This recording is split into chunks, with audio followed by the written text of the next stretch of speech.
रेगिस्तान, जहां दिन में जलती हुई आग जैसा सूरज और रात में हड्डियां जमा देने वाली ठंड होती है।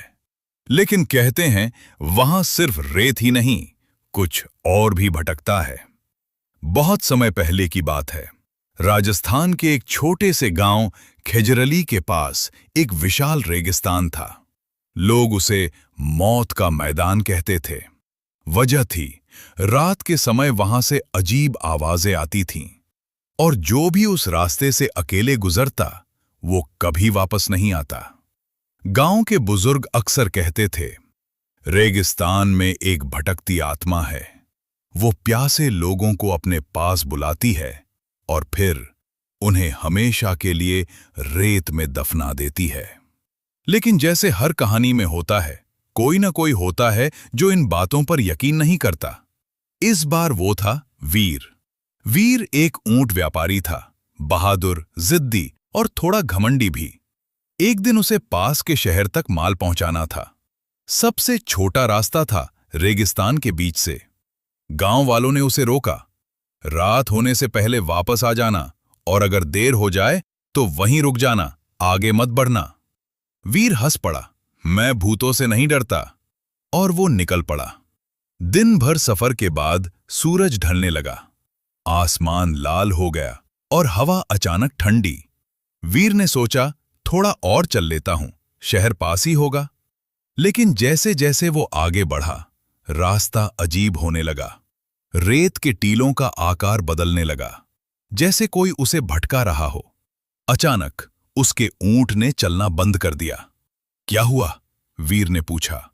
ऊंट डर के मारे कांप रहा था। तभी दूर से एक आवाज आई, पानी, पानी। वीर चौंक गया। रेगिस्तान के बीच कोई पानी मांग रहा था। उसने ध्यान से देखा। दूर एक औरत खड़ी थी, सफेद कपड़े, लंबे बाल और हाथ में एक खाली मटका। मुझे पानी दो, उसने धीमी आवाज में कहा।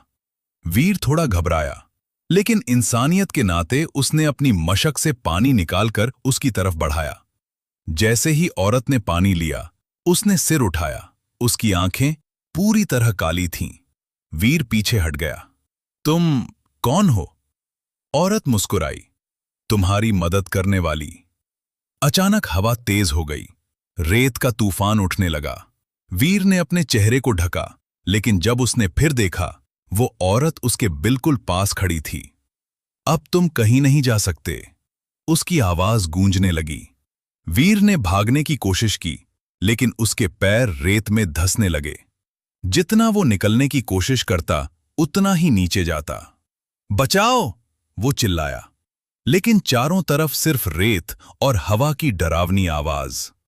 तभी उसने देखा, उसके आसपास कई हाथ निकल रहे थे, रेत के नीचे से, सूखे कंकाल जैसे हाथ जो उसे पकड़ने की कोशिश कर रहे थे। ये क्या है? औरत की आवाज फिर गूंजी।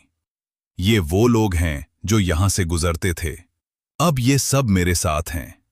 वीर की सांसें तेज हो गईं। मुझे छोड़ दो, मैं वापस चला जाऊंगा। औरत धीरे धीरे उसके चारों ओर घूमने लगी। कोई भी यहां से वापस नहीं जाता। अचानक वीर पूरी तरह रेत में धंस गया। उसकी चीख दूर तक गूंजती रही, और फिर सब शांत हो गया। अगली सुबह कुछ ऊंट चराने वाले उस रास्ते से गुजरे। उन्हें रेत पर एक टूटी हुई मशक और कुछ पैरों के निशान मिले, जो अचानक गायब हो गए थे। वीर कहीं नहीं था। उस दिन के बाद गांव में एक नई कहानी फैल गई। अब उस रेगिस्तान में सिर्फ एक नहीं, दो आवाजें आती हैं, एक औरत की और एक आदमी की जो चिल्लाता है, यहां मत आओ, वापस चले जाओ। लेकिन कहते हैं, अगर आपने उस आवाज को अनसुना किया, तो अगली आवाज आपकी हो सकती है।